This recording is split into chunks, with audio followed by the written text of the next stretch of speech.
salaad cabdullaahi mukhtaar waxaan kula kulnay magaalada baardheere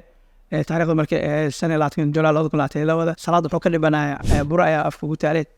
aabihiis wuxuu naga codsaday in aan bulshada u bandhigno awal anigu waxaan xanuunsanaa dalka Turkiga ugu tacnaaday hadda u fiicnaa alxamdulillah caafimaadkii taam awal la asrfanaya waxaan xanuunsanaa buro ayaa soo baaday alxamdulillah عاد معناها وحرب إنه مقالة بار العليا عنقي عافماء سوق قبل الحمد لله عروي العياري كرا أول عرال معياري جنين وأقوى علينا لا تطنقي maanta waxaan ku faraxsanahay inaan ku soo dhaweyno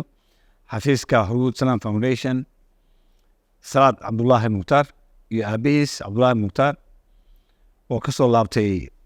dalka Turkiga oo salaad loogu soo sameeyay daweyn caafimaad salaad oo muddo la xanuunsanayay buro weyn oo afka ka soo baxday dhibaato weyn ku haysay ayaa kadib warbixino ay soo gudbiyeen hay'adda daryeelka bulsho oo booqatay magaalada Baardheere lala wadaagay dadka Soomaaliyeed kadib waxaa kulan dhex maray Huruud Salam Foundation iyo safaarada Turkiga magaalada Muqdisho ku taala gaar ahaan ama safiirkii shaqada hadda ay u dhamaatay Maxamed Yilmaz safiirka iyo aniga waxaan ka wada hadalnay sidii salaad loogu heli lahaa qalliin iyo daweyn intaba salaad waxaan keenay magaalada Muqdisho 18 bishii 8aad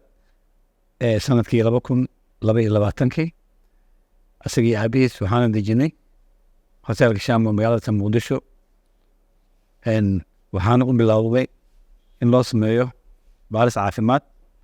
oo lagu sameeyay isbitaalka Erdogan ee Digfer anaga oo wada shaqaynaynay safaaradda iyo isbitaalka intaba baaritaankii loo sameeyay salaad waxa ay isbitaalka ku taliyeen in aan qalliin loogu sameyn karin dalka Soomaaliya gudihiisa loona baahan yahay in loo gudbiyo dalka Turkiga sidaas ayaana waxaa loo gudbiyey isbitaalka ugu weyn ee ku yaala dalka Turkiga gaar ahaan magaalada Ankara wasaaradda caafimaadka ee Turkiga ayaa bixisay kharashkii ku baxayay daweynta iyo qalliinka annagana waxaan bixinay dhammaan qarashaadkiisii kale laga soo bilaabo magaalada Baardheere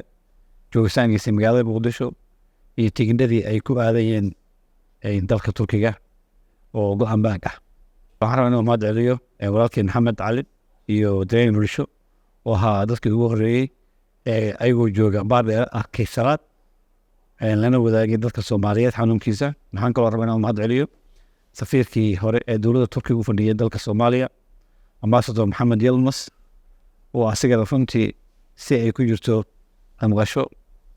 walaalnimo islaamnimo bini'aadanimo arrintaas salaad anigu wada shaqaynay sidoo kale waxaan rabaa inaan mahad celiyo maamulka sare iyo madaxda shirkadda Hormuud Telecom iyo Bangi Salaam oo ayagana diyaar u ahay kana qayb qaatay in salaad sidii uu ka heli lahaa daryeel caafimaad